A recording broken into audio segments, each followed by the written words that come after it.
You're listening to Principal Matters, the School Leaders Podcast. Hi, friends. This is Will Parker back with my co-host, Dr. Jen Schwanke, for another Monday Matters. And Jen, we are smack dab in the middle of December as we're releasing this recording.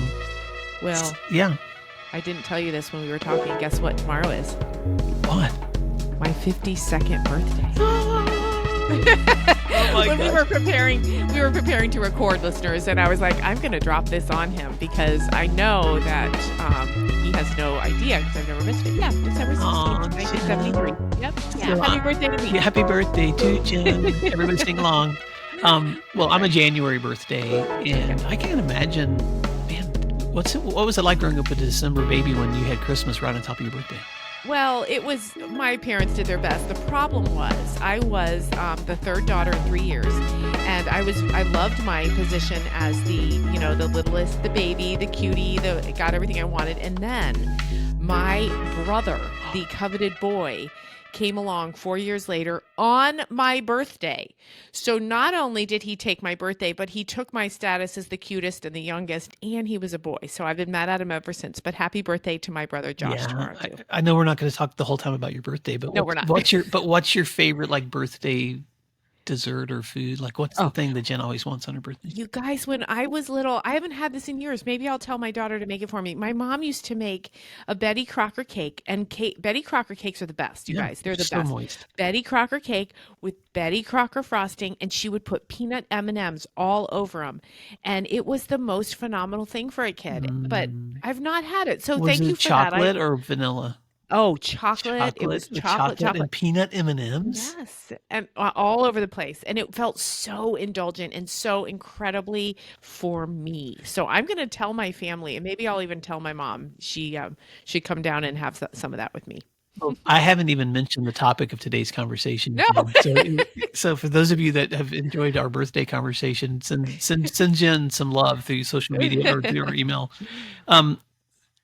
You have been doing a newsletter called Principal Problems that I read every single week. And recently you posted, this was probably a month ago now, someone had written you. And can you set the stage for this? Because I want to talk about politics and education and why sometimes we have direct conversations and why sometimes we don't. And so Can you set the stage for the question that came to you about this?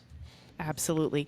I had, a newsletter had gone out, and it happened to be a very troubling week politically on the national level and on our state level, and honestly locally as well. But this reader came from another state, and so was mainly referring to the national landscape. And this reader said, you've got to address some of this political stuff going on. It's big and it affects us, and you have to take it on. And so I wrote a post about why I was not intending to do that. So I have some pretty strong feelings about this, and my feelings became pretty entrenched in me during COVID, actually. Because, I have my own political thoughts, and I have my own ways to advocate, and I have, my own news sources that I read and try to understand what's happening in the world. But during COVID, I remember clearly it was the mask wars, and there was so much contradictory information, and boards of education and community members, they were all so angry and so aggressive about this. And somebody came up to me and said, well, what do you think? And it came out just like this. I am not paid to have an opinion on this. And with saying that, I thought, wow, that's really true. What I am paid to do is keep kids safe, follow the law, do what is best in any given time in a changing landscape. And I have stuck to that ever since when I'm doing my work. Mm-hmm. What I do privately, politically, is my own jam and my own story. But I feel like I've succeeded at work if nobody knows my political leanings. That's such a great place to start that conversation. And what I don't want to do by having this conversation is, and you and I seem to say this all the time to Jen, to other people, is prescribe the way other people should behave by the way you and I choose to behave. So I just want to say that on the front end. I also recognize that people that are in roles of leadership, whether it's at the school level or the district level, they have a certain responsibility to be very nuanced about how much they talk about things like politics at work or in life in general, because you're representing an entire community of people. And often the pushback, repercussions, or consequences of those conversations can go way much deeper than just for you.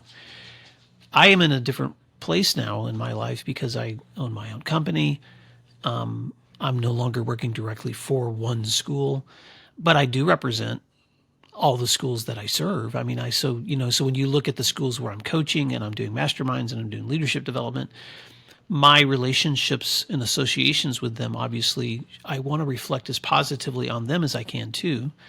So Jen, there's an element of wisdom. I remember sending out a questionnaire probably 6 months ago to a group of trusted principals, just asking them, how are you managing politics? And one of them in particular wrote me back and said, I don't even want to make a statement in the email, Will, to you about this, because I've seen some very serious consequences to people that get too vocal at their work. And I want to protect the position I have so I can make the biggest difference here that I can. So I do want to say that out loud too. Go ahead. Right.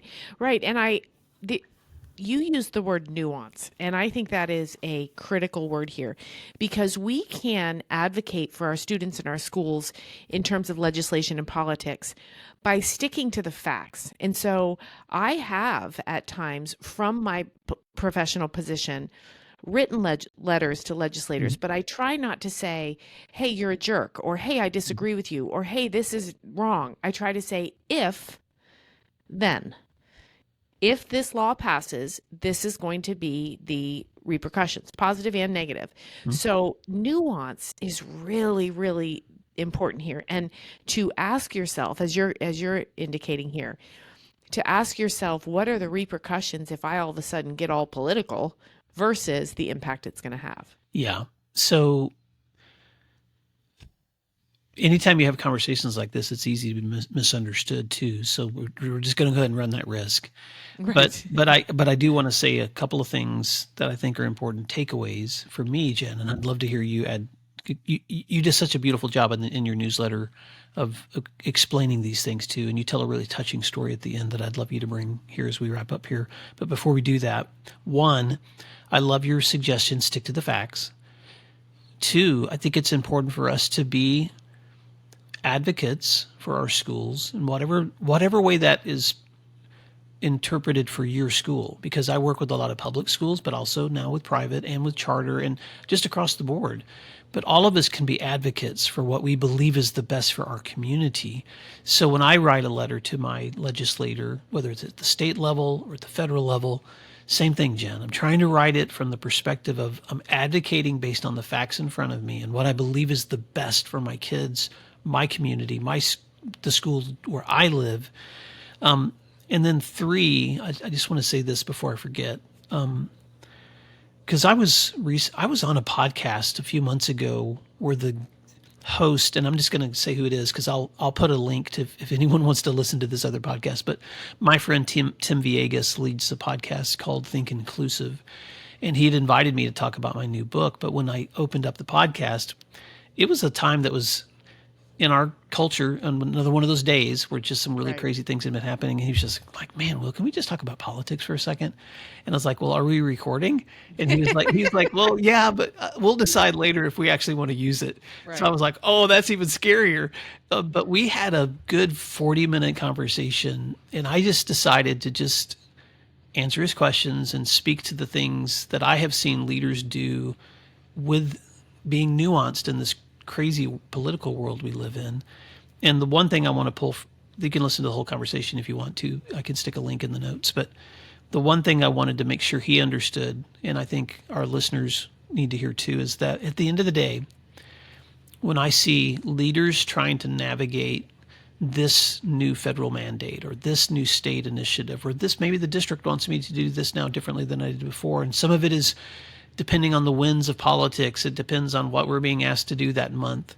At the end of the day, the leaders that I see that are doing the work and holding on to their sanity and their values are the ones that just show up every day and go, okay, whatever the political winds are today, how am I going to love and serve the kids right in front of me? How do I make sure that every child in this school feels valued and they belong and protected?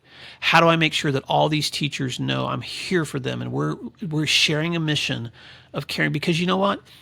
A reporter may show up, something may be in the news today or tomorrow, but next week and next month and 6 months from now, these kids are the ones that are going to be here, and these families are going to be the ones looking to us to care for them.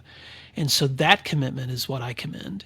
And so, if you want to be political, then you can choose. You use your own wisdom to know what you should and should not be saying in certain formats. But to me, the most powerful action you can take is the deep care you can give to the people right in front of you. Mm-hmm. That's right. That's right. And really that comes down to the question you and I have discussed before on this podcast, which is it helps in any given situation to remind yourself, what's my role in this room at this moment? Mm-hmm. What is my role? And you asked me to maybe reference the story I had in my newsletter. And this was about a gentleman I worked with 20 years ago, maybe 25. He led our district's curriculum department. And I mean to tell you, this man was a masterful leader because he was so unfailingly, maddeningly professional. I never knew what he thought, right? He would navigate these really high pressure conversations. And in the end, we'd all be like, oh, well, we all worked really well to come to a decision. And then the man retired, and I go to it was a restaurant or something, and there were pictures everywhere.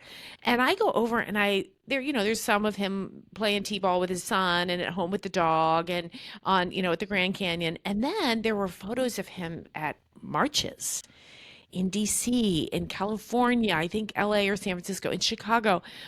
And he's dressed in a suit because he always did, and he's holding signs. And I didn't even know what side of the aisle he was advocating for, but I'm like, he's an activist, right? I was shocked, and I told him that, and he's like, "Thank you." He said, "That is the biggest compliment you can give me, that you didn't know." And I said, "But we needed your opinions. Why didn't you share what you thought?" And he said, "Because it wasn't the place. At work, it was my job to make room for everyone's ideas, opinions, beliefs, and perspectives." And so that, I said my conviction started with COVID, but perhaps it was many years ago with that friend. Well, Jen, what a great way to wrap up this conversation, because at the end of the day, I've just finished a book by Brian Stevenson that he wrote years ago about justice. Brian Stevenson is an attorney who spent most of his career defending children who have been convicted of heinous crimes, but had been either sentenced to death or life imprisonment. And he's done just enormous work through his organization of arguing before the Supreme Court on different sentencing standards for children versus adults. And so just beautiful work. And he was wrapping up that book by telling the story of a day in court where a man had who had been wrongly sentenced, he was able to get some relief, and an older woman who was there, he noticed at the end of the day had been sitting there all day long, and she wasn't even a part of the court hearings. And so he just went up and introduced himself, and she told him, "I'm the mother of a child who was once murdered. And when I went through the whole process here, I realized how broken and hurting so many people are in our communities, both victims, but also people that are being convicted of crimes." She said, "I've devoted the rest of my life to coming here as often as I can and just being present to witness what's happening, but also to be the person people can lean on when they're in grief." And she said, "You probably know the story from Scripture when the woman was brought before Jesus that was being condemned, and he said, 'Let the person without sin cast the first stone.' And she said, I see myself as what'd she call it? I'm probably going to misquote it, as a stone catcher. I'm trying to, I want to be somebody in the mix of all of the craziness of our world to try to blunt some of the stones that people are throwing at each other." And she said, "And I see you doing that same work too." And when I was finishing that chapter, I was just thinking about, of course, I'm thinking about leaders and how every day you're catching stones. You take the hit for your school. You take the heat. you're the one that takes the blunt when something bad's coming or someone says something about your school. So I don't want you to think for a second that Jen and I don't recognize how hard it is. It is hard to be the one taking the hits for your school. But at the same time, we just want to encourage you.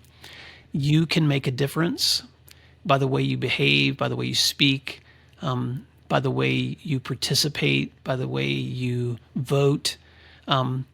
But you can also do it with wisdom and nuance, so that at the end of the day, you are protecting as many of your kids and teachers and ensuring that they have you there to walk them through that next season. So, man, I hope that was helpful, Jen.